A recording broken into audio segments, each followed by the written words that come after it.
Hello. I have actually, ironically, I actually have a lot of people who are in my live right now about addiction. And I know that that was something we wanted to talk about was addiction today. And you, Yes. so if you guys are in my live, there's 191 of you. This is Dr. Stephanie, Evolve Your Intimacy. Please go follow her. She is a dear friend of mine and my wife's. And yes, I did have a wife commit suicide. I did remarry. I always get hit with that. Mhm. So, is addiction a disease? To you as a therapist, is addiction a disease? Yes, it is. And the reason why is because it plays off of that pleasure reward system in our brain. Man, alcohol rewards us. So when we're having a bad day, we're not just alcohol, but drugs and anything, that addiction rewards us. So you could be addicted to your phone.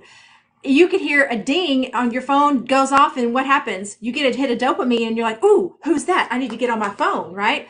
So that pleasure reward system is that hit of dopamine that we get when we have something we're addicted to go off, or drugs or something to that effect. So yeah, it is a disease. It's not something that I hate it when people are like, well, you should just quit. Well, thank you, Captain Obvious. I know I should just quit and I wish it was just that easy, but come on. No, Or maybe you shouldn't drink. Well, no shit, I shouldn't drink, but it tastes really good. no doubt. I mean, that's the hardest thing is being an addict, and a lot of the people. There's a difference, I think, between addicts and recreational users. Where I don't know what the maybe you know what the medical thing is between it and the correlations are. That I don't understand why some people have just this drug of choice but yet there's other drugs that we can put into our systems and we don't have this obsessive feeling about it like with opiates. For me, like I've done Percocets, I've done Oxy and hydrocodones, and yeah, I kind of liked them, but it wasn't this obsession to me versus like alcohol was. Why is that? It's the impact. It's so that is a very, very, very common question that I get. Also, that's a very common thing for a lot of addicts. They're like, well, it's assumed that if I like alcohol, I'm going to love marijuana. If I like alcohol, I'm going to be addicted to cocaine, right? That's not true because alcohol does something to me that maybe cocaine doesn't. And I don't like the effects that cocaine has on me, but I love the effects that alcohol has on me. Also, some of us are genetically to an alcohol addiction or a substance abuse that if you go back and you look in your history and you look at your relatives, you can probably trace it all the way back, the addiction principle, the addiction tendencies, all the way back to when they were addicted to something as simple as tobacco, because it's that pleasure reward, but also it's how it affects me. I maybe will act friendly and dumb and stupid and flirty on alcohol, and on cocaine I might just shut down and just want to sit in a corner. I don't know, I've never done cocaine, so I'm just throwing that out there, but I might just sit in a corner and not want to do anything. But it's how we like our bodies and how it affects us that makes us want more of it. Makes sense. And I have a question here because I think this is actually a really good one. Somebody had asked, how do you deal with all the trauma coming back when you get sober? I'm assuming, and I know that there's a lot of HEPA laws and stuff, so you have to be really broad in a lot of stuff, but do you have a lot of people that come in for depression or trauma or anxiety and that are real open and they're like, hey, I'm in the process of like getting sober and I'm fucked up and I need help? Absolutely, absolutely. That happens almost with anybody who's getting help, who wants help with their addiction, is they're going to go through that, and we're going to go through setbacks. Unfortunately, we just can't quit. That's the thing. People think we can just quit and move on. We can't. And so what happens is we have some people who go through deep, dark depressions because we're removing that substance that's been filling your void for your dopamine release. So maybe your dopamine doesn't release very as effectively or as efficiently as it once was. You did a video where you were talking about how you drink energy drinks, and I know it was like a tongue-in-cheek video, but it was really powerful because you're like, yeah, I can't do cocaine anymore, so I fill up on all these energy drinks. Well, that's doing the exact same thing. That's releasing that dopamine and giving you that hit. Even though it's not drugs, it still allows you to feel something. And when we're alcoholics or drug addicts or an addict in general, we deplete that dopamine resource very quickly because our body doesn't reproduce it as quickly as it should, because we're adding junk in there to do it for us. Right, and I don't think people realize that I think that's the scariest thing when it came to drugs that as an addict I never realized is how you reprogram your brain with dopamine. Like I never realized and understood so much, and this is why I think therapy is so important, especially when getting sober, because I'll talk to people and tell them, hey, go to AA, go to NA, these programs do work, but you gotta find the program that works for you, but also get a therapist because there's so much that you don't understand. It's like you're in this constant gray area of like, what the fuck is wrong with me? And Yes. and you don't realize that tolerance to dopamine has built up so much. If you guys have questions in my comments, just question them and I'll ask Dr. Stephanie. Unless you're in her live, you can ask her. Here's a good one. Do people with ADHD have a lower baseline of dopamine than people who don't have it? I don't know that one. I don't, I, yes, and um, there are, you can, yes. It depends on, though, your genetics. It depends on how much substances you're using. The baseline just really depends on each individual. So that's a hard question to answer. Theoretically, it would be yes, but what if you run at a higher charge than others? I don't know. That's the thing is like there is as much research and stuff that we've done on things, there's still not enough research and education. I don't think people realize that where just a couple years ago they realized when you mix alcohol and cocaine in your system it actually creates cocaine and nobody understood that it creates something a whole new chemical that's euphoric in your body and in your brain that draws you towards the gambling or draws you towards sex or draws you towards more things to enhance this euphoria. um Exactly. but no, so I'm again, I know I like you got on here with me and I just started bombarding you with stuff. How you No, doing? it's great. I wanted to be able to do this though because there are so many people who, I mean, we can talk about addiction, we can talk about tons of different things, but it's just taking a minute to a mental health minute and learn something about your mental health and learn something about yourself. And we are so busy all the time, and most people don't really want to make time for counseling. And so, hell, I've got some minutes. Let's talk about it. No, exactly. And I think that's the worst part is I think that people don't take the time for counseling. And if they do, it's almost like you go to therapy because you're like, if I go to therapy, it's going to help me. I'm supposed to go to therapy. But then we go to therapy and we lie to our therapist because I was phenomenal with this.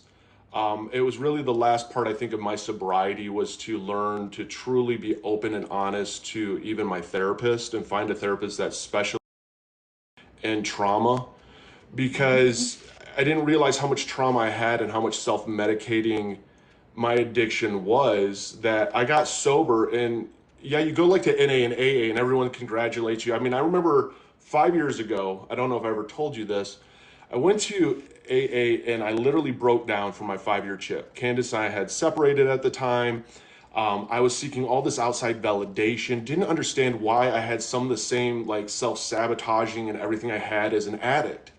And I'm like, I'm not a dry drunk. I've done the 12 steps. I've sponsored people. Like, why is this cycle still repeating me? And I really found the biggest one for me was that I was never honest and open to my therapist to really dive down to some of these core traumas that I did everything I could to protect. And my therapist made it all make sense to me by going, you have this lie that you've built into a truth and you have to protect it to keep it true. And so you'll do everything you can to almost self-sabotage and ruin. Even though you're not an addict anymore, you'll still do this because this is like become a core belief of yours. And if you prove it wrong, you won't understand it. And I was like, okay, this now makes sense. And I would have never got that unless I was honest to them. Yes. How long do you find it take? Oh, here's a good one. I love these because I had them. Any tips on grieving the loss of a parent? Oh, absolutely. We have to allow ourselves. My dad passed last year, and I'm still grieving it. It's going to be a lifelong process because that's somebody that you had your entire life is now gone, and grieving that takes time. But it also takes a lot of energy that sometimes we don't have. And so if you're not at that place where you have the energy to invest in the grieving process, we tend to stuff it down. And then it comes up and it roars its ugly head at the most inopportune times. Like you could be just talking, having dinner, then all of a sudden just start crying out of nowhere and you don't know why. It's because it's that suppressed grief. And how we deal with that is we talk about them. We talk about our parents. We talk about why we love them, little stories about them. I had a really bad habit of apologizing at first. I'm so sorry, but can I tell you something about my dad? Or I'm so sorry, but look, I'm sorry I'm talking about my dad. And that's all I wanted to do because I wanted to keep him alive. But the people that were around me let me do that.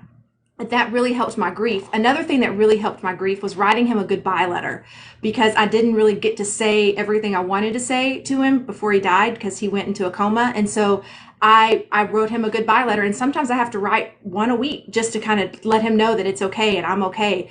But you have to find these little things that help you. Maybe it's you wake up in the morning and you talk to them as you're putting on your shoes. Hey, Dad, today I'm going to do this. I hope you're happy up there, wherever you're at, whatever you believe. And it's just you keep that memory alive, because what we're so afraid of doing is forgetting. And that's where the grief comes in, is we're afraid we're going to forget. And if we forget, then what? They don't live on. But that's not true. We're always going to remember. We're always going to have them with us. But being able to let go of some of that bullshit that we hold, and that negativity and that guilt. We should have said this, should have said that, should have did this, should have did that. Well, write it down. And if you need to, burn it and send it up into the heavens with the ashes. Whatever you need to do to make yourself feel better is definitely the worst thing I've ever done. No, and it is hard. And I don't think a lot of people, unless you really have lost somebody, and everyone eventually will, unfortunately, that's an unfortunate part of life. Everyone will lose somebody. And that's why I even share about my wife and my dad so much, even with the suicide, because it is one of those things that you want. I keep them alive in my own way. And for you, I love to hear these two sides of it, because for you, a lot of it too was, the happy memories and the missing them. For me, and this is where I really needed therapy. And this is where I don't think even when people realize, whether it's addiction, whatever it is, especially even loss, therapy is really needed, because my therapist gave me almost the permission to be angry at them. Yes.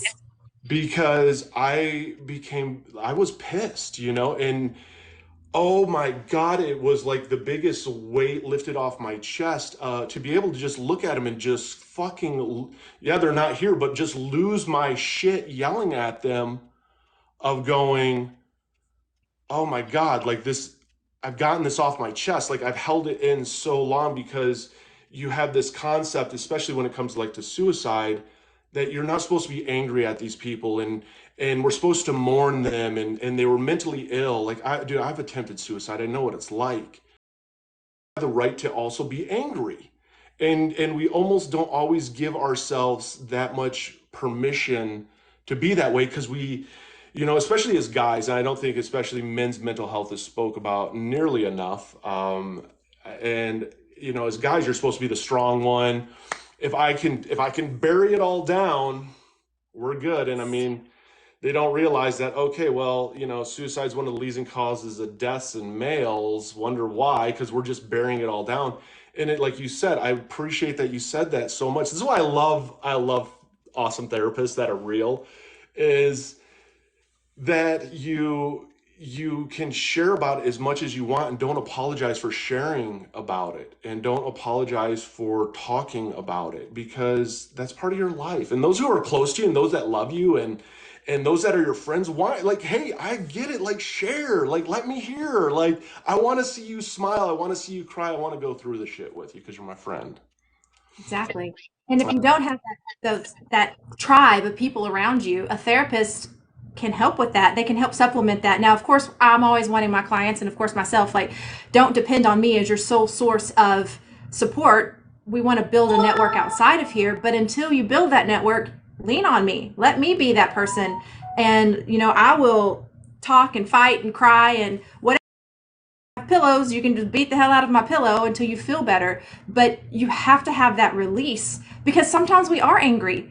We are pissed, and then we feel guilty for being pissed. And then especially if they completed suicide because you're like, well, can you imagine the pain they were feeling? I can't even compare it to my own. Well, yes, you can. You can compare it to your own. You're making a different decision than what they made. They made the decision to end their life. You're making the decision to try to process it and live your life. It's Hmm. not one is not better than the other, unfortunately, because we don't know the individual circumstances. Right. And that was, I mean, that was my biggest problem. Like with when my wife committed suicide, I mean, I was, and it's, they're not excuses. Like I've just have spent so much learning myself and learning my addiction, and therapy has been such a part of that, of realizing, I never in the beginning grieved my wife's suicide. And instead what I did is I was already a cocaine alcoholic addict. At that time I was drinking probably about a fifth a day. Like I was drinking Fireball straight from the bottle. After work, I was dating a girl that turned into a future ex-wife. Every night home after work, I would stop by a liquor store, grab a fifth of Fireball, and we would drink it all night long and just get fucked up. And I'd wake up the next morning. But all of a sudden, when she committed suicide, it was like I couldn't process it. And my dad was still alive at the time and kind of helped me process it, but I wasn't close to him. And so that's when my drinking just started to escalate and escalate. And then now I'm getting too drunk, and now I need cocaine to sober myself up from this. And then I think there's a correlation, and we can even talk about this with medication and tolerance to different drugs, where, I talked to some addicts and they're like, yeah, dude, my heroin addict or my opiate addict was $900 a day. Like that's what I was spending. I was popping 100 pills easily a day. And I know people like that, throwing them up and picking them out of their vomit and swallowing them back down. That we have almost this different tolerance that we build to it that requires so much more to get that dopamine rush or that release. But where I was going with this is I think that there's a lot of people out there that almost switch to, addiction to help medicate through it instead of going to therapy. Yeah. And I mean, when you get there, I mean, how hard is it for your clients to be open and honest with you? Well, I am not like any other therapist you've ever met, and I tell that I to know you're not. That's anybody. why I love you. I don't know why I am the way. Actually, I do. I had a lot of trauma. I have my own bullshit, and so I tell everybody I'm a reality-based therapist. I tell you what you need to hear, not what you want to hear. I cuss. I share my story. There's all kinds of things, and when I feel like they're bullshitting me and they're not telling me the full story, I call them on it. I'm like, okay, well, that's a great introduction. Now tell me the real story, and I have people tend to open up to me really fast, and that's because I don't, like I tell them, we don't have time. You've dealt with this for years. You've been struggling with this. We don't have time to waste anymore. We need to get you back on track and living your life. And if you're lying to me and you're not sharing the full story, then what are we here for? We're wasting your time. We're wasting my time. Yeah, I might get paid for it, but I don't want to waste your money. I want you to get better. I want you to go out and live the life and us be friends in a couple of years when we can, because my clients are pretty badass people. But most people don't really want to open up. They have to build that layer of trust because they're afraid that they're going to be shamed. They're afraid they're going to be guilted into something, or they're going to be looked down upon for something that's not even in their control. And so, yeah, it's pretty bad. People will try to hide stuff, and that's only natural. I did it with my therapist. I have a therapist, and I didn't want to tell her everything because I don't want to be judged. But at the same time, I need to have somebody that I can trust and tell everything to, because we're not going to tell everybody the full story. No, and that's where, I've always told people it's kind of like trial and error with your therapist. And I think you kind of know if you kind of connect with somebody when you first meet them after like the first like 5, 10 minutes. But then the problem is then after that first 5, 10 minutes, now you have to be like, okay, if you trust this person, you really like them, you got to start being honest to them. And that was the hardest thing for me. I mean, my biggest struggle with therapy is I learned from my dad, who obviously therapy didn't work. I mean, he committed suicide. Um, I learned to lie to my therapist, and you almost get done with therapy and you're like, yep, I went to therapy today. And you're almost bragging to everybody of like, I went to therapy. See, I'm working on myself, even though you're in reality not. Mhm. And so that is the worst part, I think, of just watching people not be honest and open with their therapist. Yeah. at all. Or, you get the victim mentality going. I was the worst with that. I was the poor me and poor Eeyore. But no, you're real as fuck. That's the thing I loved when meeting Yeah. you. I'm not for everybody, I'll tell you that. But I have not met a client that hasn't wanted to work with me. But I'm not, because some people aren't ready to hear the truth. Some people still need to be coddled, and there are therapists who do that. And there are times that I will coddle because I understand everybody needs that sometimes. But then there's more times than not where I'm like, okay, it's time to put our big boy panties on. Let's go, because we're just wasting life. There's so much life to live, and you're just wasting it by feeling insecure about what I might think about you. It doesn't matter what I think about you. What do you think about you? I'm just here to give you pointers and tips and tricks and all of this fun stuff to help navigate it. But my opinion of you doesn't matter. It shouldn't matter. I'm here to help you. No, and that's the thing. It's not like, hey, we're best friends and you're going to say something that offends me. I'm here to help you. Mm-hmm. So I'm going to hear the shit that I don't really want to hear, but I'm going to hear it and we're going to process through it together. As a therapist, do you have a therapist? I do. I have two, actually. I have a professional one that I go to with when I get stuck on cases, and then I have a personal one that I go to because my life's a shit show. And that's the thing I don't think people realize is like we're so afraid of so much judgment out there and what because there is like social media I think really fucks a lot of people's heads up. It does.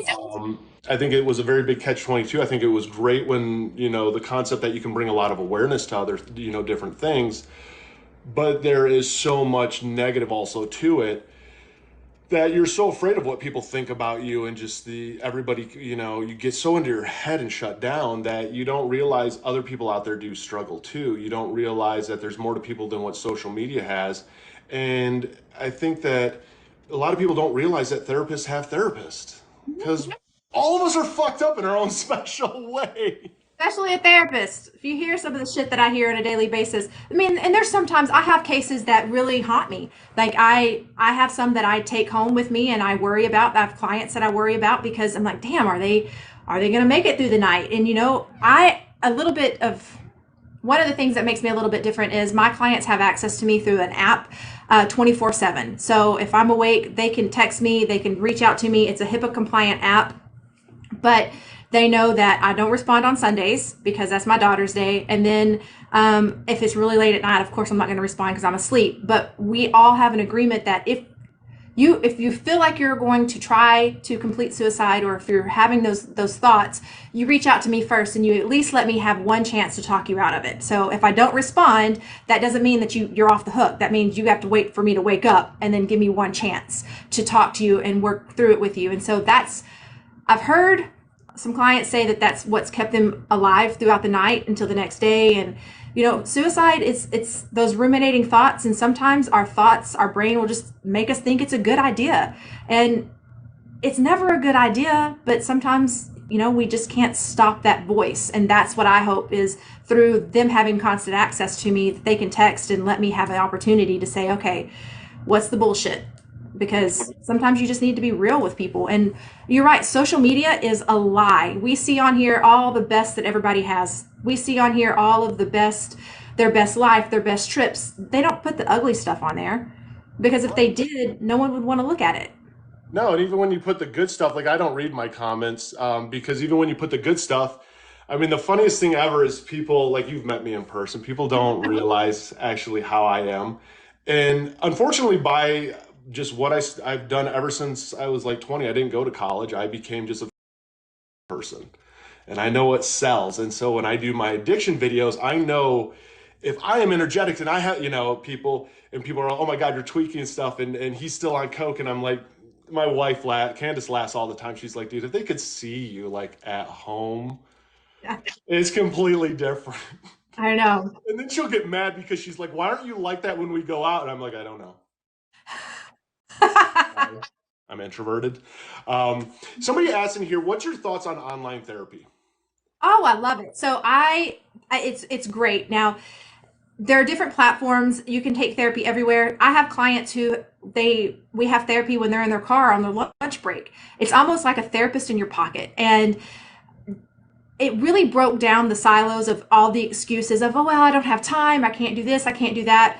Yes, you can, because you can come on here with me. I have HIPAA compliant video sites that I use, and we can talk for an hour, whether you're walking or if you're in an office or if you're in your car, if you're having lunch, anytime, because you deserve that time. But online therapy provides that opportunity to where you don't have to make excuses. We come to you wherever you might be. Now, I will tell you, just please, for the love of all thing holy, please wear clothes when you go on online therapy. I can't tell you how many times I get on a video call or something, and then there's some there no shirt on, which is fine. I get it. I've been flashed, like there's been naked people, and I'm just like, okay, we're not that close. We're not. This isn't that kind of therapy. But you're in their home, and they think, oh, well, I'm very casual and comfortable. I'll just wear whatever, and I'm like, oh boy, okay. Yeah, the It's thing interesting. I never even thought about that. Now that you bring that up, that's actually kind of funny. Yeah, please wear clothes to online therapy. There is a camera. Never ever thought about that. New fear unlocked. No, I'm just.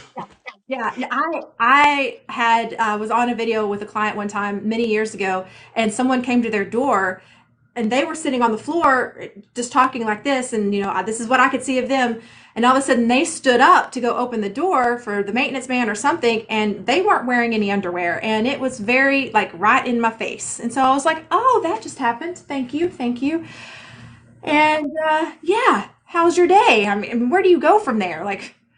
Hanging a Exactly. little to the left today. How's that for you? I don't know. Oh, I So love it. awkward. So let me ask you, where did you learn about addiction when it comes to addiction as a doctor? And I'm always curious about this, is because like I've done a lot of like again I've done a lot of research. There was a long time that I was really obsessed even with like learning on this. Um, how did you learn about addiction as a therapist or as a doctor going through school? I unfortunately learned about it from the day I was born. I was born into a to addiction. To my whole family has some sort of addiction. So it's always been something that I've just known about. It's always been something that I've had more knowledge about than I probably needed because I've seen so many family members go down that path. When I was in school, I got to learn the reasons why all of my family members and myself, I mean, I struggle with alcoholism as well, have that predisposition and want it and need it and feel like we have to have it. And that's because of the brain chemistry and what it does to our dopamine levels. Also, this is those children or children between in their formative years between like 4 and 10 years old, if they experience heavy traumatic events, their serotonin and their dopamine levels are suppressed because they're always in a state of survival. They're always in a state of anxiety. And so their brain is not naturally producing that. And in essence, our brain is shaped a little different, right? So it's not that full healthy brain. There may be a little dip there because, and it could be that we didn't develop that part while we were going through that trauma of our formative years. However, when we get introduced to alcohol and we get introduced to other substances that make us feel really good and start supplementing that dopamine and that serotonin, and we feel calm or we feel happy or we feel just euphoric, that's where the addiction comes into play. And so I guess it was my undergrad, it was during my master's program that we really got to dig into addiction and figure out why people struggle with addiction. Is it a disease? Is it just somebody being unable to control their impulses and all of that? Where we could sit and dissect, hey, this is not just somebody who's unable to control their impulses. This is somebody who has a disease that their brain may not be producing what it needs to be producing. Therefore, they're supplementing. And it's so hard to get people to understand that, yes, you can take serotonin inhibitors or, you can take all of these fun and will help, but it can have a negative effect when you add on the alcohol. So it's that brain chemistry. It's very interesting. It's really, to me, yeah, it is. It's very fascinating, and I think that's why it's so important to be able to label things. And it's not to be the victim of it, or like I have all these diagnoses that I've been given and put in charts and by doctors and therapists. And it wasn't because it would made me, a victim to anything. It just allowed me to do my due diligence in my research to go, okay, this is what I struggle with. Let me learn about it.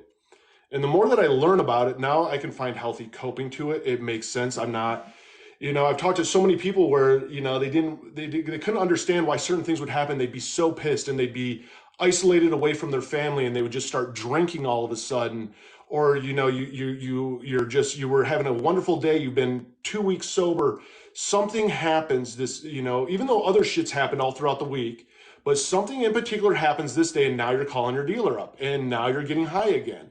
And you're like, I don't understand why it is, because you haven't taken that time to really actually find out what sets you off and what doesn't set you off. And then why is it a PTS flashback? Is it, what is it that's bringing this out? So I love that you share that, because realize that at all, because I can use as an example.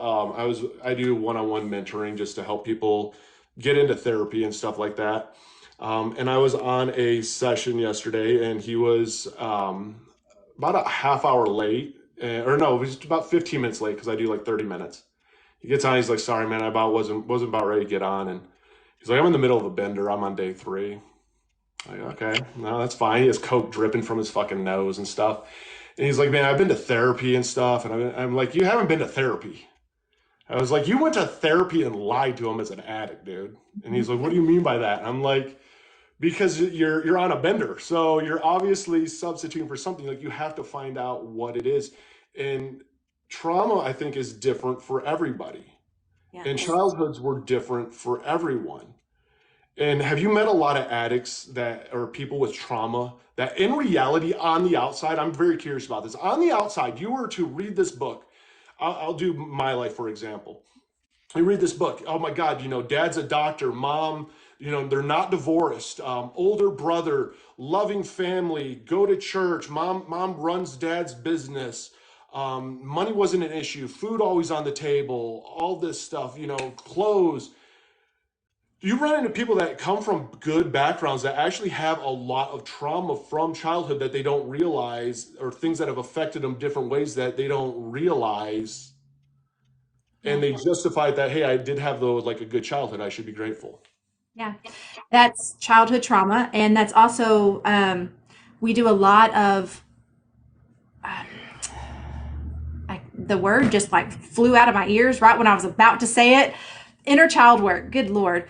And so, yeah, you may on the outside look like you had an excellent life, but maybe dad was never there. Maybe mom was too busy to pay any attention to you. Maybe you were just kind of thrown to the side and they were just gave you things to make you feel better because that made them feel better, but there was no love, there was no connection. All of that stuff can contribute. And you found a substitute in substances. You found that love you were looking for through the substances because they make you feel whole, they make you feel happy, they make you feel loved, which is all false. That is just a false sense of security. When you come to therapy, we go down deep into the recesses of why. So maybe you have abandonment issues. Okay, well, you have abandonment issues because dad was never there because he worked all the time because he was a doctor. And I'm just saying this because I don't really know, but I'm just theorizing. And now we have all of these, well, if my partner goes somewhere, they're going to leave me. And then I have to get real attached and I get real clingy and my nails come out. And oh my gosh, I'm having a panic attack because what now? And your partner's like, dude, I'm just going to the grocery store. Right. And so you can be triggered by almost anything. And what I find the most is couples will come in and they'll be fighting over dishes. And it's not about the dishes. It's about something so much deeper than the damn dishes. But the dishes are what's kicked off this huge argument.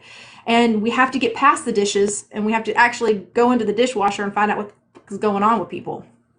No, and you do, and that was like, and you actually kind of hit mine on the head. I dealt with a lot of abandonment trauma.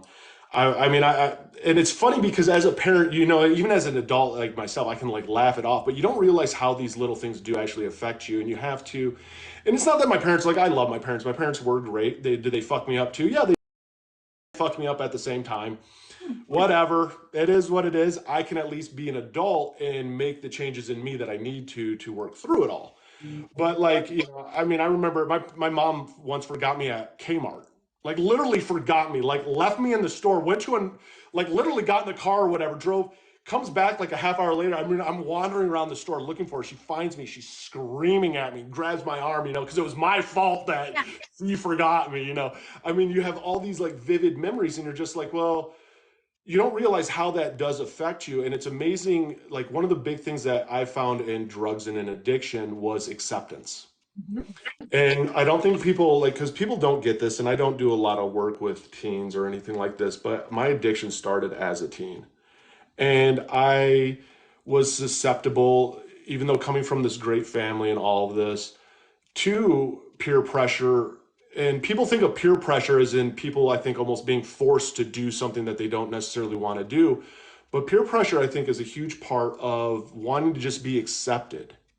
And if everybody else is drinking, like, "Fine, I'll drink with you, or we're all popping pills. Well, fine, I'll pop a pill with. And it's not necessarily who we are or what we're about, but we're about wanting to find our people in a sense, to not be alone. And that's why, like, I go through TikTok, and it drives me nuts, and reading comments again. That's what, again, why I don't read a lot of comments. Yeah. I see a lot of these parents whose kids have died from fentanyl OD, and they don't realize, like, yes, fentanyl is a deadly drug out there. It's a dangerous drug out there, but I don't think parents realize, yeah, your kid didn't do it per se because they're an opiate addict and they're buying pressed pills. What else is there to it? And it's that communication, and that, yeah, you're admitting that, hey, I'm going to probably fuck up as a parent. I'm probably going to end up paying for some of your therapy, but let's be open about it all, and be and not be the victim, but also let's communicate as well as we can, non-victimizing but real, to work through everything. Yeah. um I think, I mean, that's my personal opinion. I don't know what your thoughts are on that. um True. yeah, I'm trying to go through. I have a decent amount of content or comments here. I'm trying. If you guys haven't followed Dr. Stephanie, go follow Dr. Stephanie. I always love it. I do my professor lives. Uh-huh. Those lives never get restricted. Yeah. This is the thing, this is the part of social media that again, I find the toxicity of social media. Like, as much as I love social media and this is what I do for a living, I hate it Hmm. because I see this side of it restricted always on this, because I talk about addiction, I talk about like real shit, but I can talk about other stuff that's just out there, and there's no problem with that. I'm like, okay, this is a lie. Like, these are topics that I think everybody should hear. Whether it's me, whoever it is, but it's amazing how they work it. Um, what do you think? What do you think about this? I mean, how do you know? How do you help people know if they're? This was something I struggled with, and I saw a comment on this. Somebody who's, hey babe, somebody who's playing the victim. How do you call them out or let somebody know? Are we truly? Because I've had to keep myself accountable. There's times I have to look inside and be like, no, this is poor Eeyore. This is me being the victim. Or times where you truly got fucked over or something bad truly happened to you. How do you differentiate that with somebody? Ooh, that's a great question. So I I was, as you were asking, I knew you were going with where you were going, so I was kind of thinking through it. I'm really big on calling it out, and I'll ask, do we need a pity party? Do we just need to sit here and pity? Because what is how I frame it is, what is this going to do? How is this going to help you? If you're in this continued state, what is it doing to help you move forward, to move past it? Are you stuck? Are you a victim? And usually when I say the word victim, that usually knocks them out of it. I'm not a victim. Okay, well, that's what you're doing. You're playing the victim. You're playing like everybody did this to you, but what was your contribution to it? Everybody had to contribute something. Yes, there's very few instances where things you didn't contribute to the state, and that could be a woman walking down the street and gets raped. Well, she was just walking down the street. She didn't contribute to that. That's one of the very few broad instances that I'm talking about. Or most people have already played into their addiction, or they've played into their situation, and they don't want to hold themselves accountable, because if you hold yourself accountable, I'm the problem. It's not everybody else. And I don't want to be the problem. I want everybody else to be the problem. And so being able to call yourself on that and say, hey, you contributed something to it, unless you were just completely blindsided. More times than not, you contributed to it. So what was your contribution? Maybe this big, it may be, I don't know, this big, but what was your contribution to it? And own that. And that's when we start coming away from the victim mentality and owning our own stories. And I love how you put it that way, because that's one thing that actually helped me through a lot of actually with my therapist.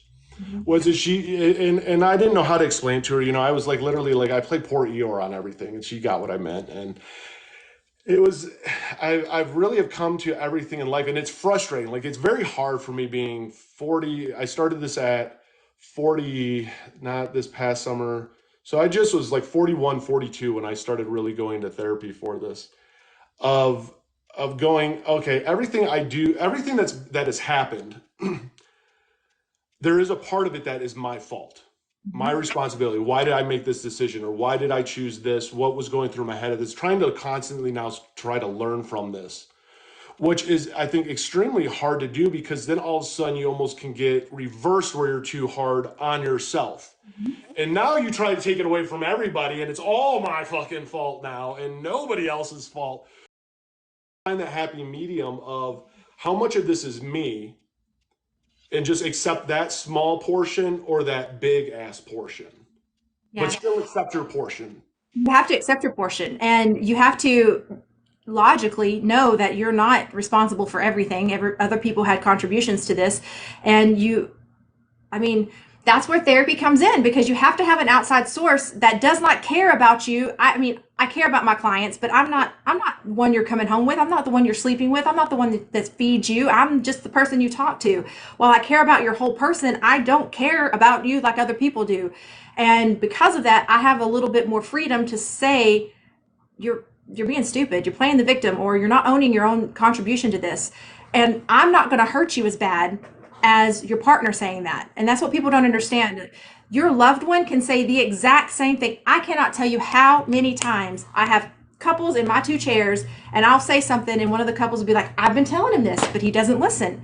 Well, yeah, he's not going to listen to you, or she's not going to listen to you, because you're too close to the situation. They can't hear you. They'll hear me because they know that they're not sleeping with me. I'm not doing anything loving with them. They know that I'm just here for their outlook. I'm here for their to help them have a better judgment, shit, something. But it's not sexual or love, it's care. And so we open up a little bit better. So can't hurt us. There's no investment. They're not invested in me. I can't hurt them, but your partners can, your parents can, loved ones can. I can't. And that's the thing, I think that it's important for both parties to realize too. And I don't think a lot of people do, because I've watched, and I've been in this situation. I can use even personal examples of, where my partner at the time was like, I've been telling you the same thing and you hear it from somebody else, so you obviously aren't listening to me. And it's like, hold up here, because it is different from hearing it from somebody that I see you on a weekly basis or bi-weekly basis or once a month. You saying it registers differently of how I look at you, your role in my life, versus somebody who is this outside source just observing of what we hear. And I don't think, a lot of people realize that. I think also a lot of that plays into, again, even addiction. And it's the hardest thing I've ever seen, and the worst is when you see these parents who buried their kids, or their parents who are struggling with their kids as addiction, as addicts, of like not understanding why they can't help their kid. Yeah. Why can't I get my kid sober? What do I do to get my child sober? Or what do I do to get them into rehab? And it's literally the worst thing ever. And I want to know your thoughts, because I tell them literally, you can't. It's not you. It's never going to be you. Yeah. It's a variety of others. Yeah, and it sucks because you are responsible for this person, this human, until they're 18. And unfortunately, though, you can put them in rehab as many times as you want to, and until they're ready, they're not going to change. And until they accept that their life was not what they thought it should be, it was not Facebook friendly or TikTok worthy or whatever we want to call it, and reality sets in, and they have to own that reality. So you can send them to treatment as many times as you want to, but until they take responsibility for their actions, it's not going to stop. Now, do I say don't put them in rehab? Absolutely not. Do what you have to do, please, because there might be someone in rehab that talks to them and gets to them. That's perfect, but they're not going to listen to you. You sitting in front of them and saying, I can't believe you did this. Why are you doing this to me? Da da da da da. All that's doing is compounding their guilt and going to make them turn to drugs even more. So they're not going to listen to you. Somebody hopefully will. There's been a lot of people who will reach them, but unfortunately, sometimes it's just not you. No, exactly. And that is the thing. And even when it's a husband or a wife or or a parent, you as a child or you as a parent, like people don't understand this concept. And this is always my concept. And I want to know your thoughts is looking at myself as an addict. Yeah, I might have loved the person, or I loved my family, and I loved my parents and loved them, but I didn't love them as much as drugs. I didn't love them as much as what this substance was giving me. And I don't think, especially for a non-addict, to be able to grasp that concept. Why do you think that is, though? Why do you think it is that we block out so much and we love this, even though we've married this person, we've been married for 10 years or whatever, and I love this person, we have kids together, whatever it might be. Why do we end up loving a substance almost more than we do this human being that's in our life? Because the substance can't disappoint us. We know that we put that substance in our body and we're going to get the same effect every time. We may have to put a little more, may have to put a little less, but it's not going to disappoint us. It can't hurt us.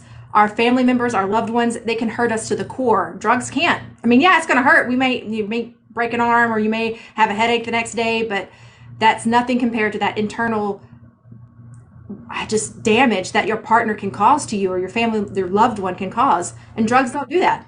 I love that because that is the best explanation. That's even better than dude. Props. That is now the best. I'm stealing it from you. I gotta let you know. You're gonna see TikToks on my page because I am now stealing that from you because that is that is the truth. It was that thing that like for me, drugs won't lie and hurt me. Yeah. And it was literally that self-sabotaging of it won't hurt me. Where, family, I'm gonna let family down. I've already let them down. I'm already just beating myself down, but this will always be there for me. And it will always be the same. And I know what it can do. It's not going to talk back. It's not going to look at me weird. It's not going to make me feel guilty. It's not going to make me feel bad. And that's what I don't think like parents and loved ones understand of what like for me one of the biggest triggers that I had to really learn was passive aggressiveness. And I've always gotten shot down and I've been accused by so many people a lot of times of being passive aggressive when I'm rambling on with thoughts and it might come off just the tone comes off weird because I'm literally not present in a conversation. I'm more in my head trying to grab the thoughts. Where like with me, I grew up with a very passive aggressive mom. My mom was the master of passive aggressiveness. A great example, and I'll never change her. And now I know this. I hid my addictions from my parents so much because of repercussions and all of this that it was easier for me to disappear from them and out of their life than to keep them in my life because like a great example is this Christmas my mom sent us gifts and stuff and she's like, hey, and this was before Christmas, of course. My mom's like, oh, did the kids get their gifts and stuff? I'm like, yeah, they opened up their gifts, they loved it, and she's, well, it's not Christmas yet. It's not Christmas. Maybe I'll just send them to you later then, so that way they open them on. I'm like, what the fuck did you just ask me for? And I've Yeah. learned now that I can talk back to my mom in a respectful way of like, no, here's my firm boundary, mom. Like, just stop. Like, just stop. I love you. You love me. That was an asshole thing to say. I'm gonna laugh about it. I want you now to laugh about it to admit it, and let's move on now. But you're right. Like these drugs don't lie to you, and it's unfortunate because of who it turns us into. I think that's why. And tell me if I'm wrong. Addicts are such liars because I am. I was a very big liar, cheater, manipulator, victimizer, narcissistic. I was very passive aggressive. I was very undertoned, very competitive. All of this stuff was almost to protect my addiction Yeah. more than Yeah. anything. Because the addiction doesn't hurt. So I'm going to have to hop off pretty quick, but I will say this. The addiction has no feelings. Doesn't. The drugs, they make you feel something, but the addiction itself, you're craving that input, whatever the input is. whether, like I said, drugs, alcohol, phones, something, you're craving that input, and that input is filling the need that no one else can fill because it doesn't have feelings. It doesn't have emotional attachment. It just provides you with something. So we lie to protect that because we don't want that feeling to go away. We don't want anybody to know our secret. We don't want people to know who we really are. So the drugs and the alcohol and the addictions protect us in that bubble, and we think that we're keeping everybody out. No one really knows, but what it really does is put a magnifying glass on us, and everybody knows, but no one wants to say anything. Exactly. Well, I appreciate you doing this with me. We'll have to start doing this. Next Monday we're driving back from Vegas. We'll be on the road. Maybe Okay, maybe I'll have Candace go live with you, we'll see. and Definitely. and But we'll thank you do it guys again. for having me. Yeah, definitely. And if you guys in this live, if you go follow Evolve Your Intimacy, Dr. Stephanie, she's an amazing therapist, a great friend of my family, of my wife. Wonderful, wonderful woman. Candace is in here too. She goes, I can drive. Yes, Um, yay. because I think it's great. I mean, I know how to save the lives. I'm gonna save this and I'll even upload it to a Google Drive for you if you want to use it because I think this was great. I do Um, too. this is probably the best joint live I've ever done with someone. So thank Oh, you. well, you're Um, welcome. but no, I appreciate you doing this, and it's good to see you. So It's I'll good let to you see get. you. I know you probably have a client or whatever, so Yeah. go do you. But dude, love you, woman. I love you too. Talk to you soon. Bye. Dennis says bye. Bye, Jen.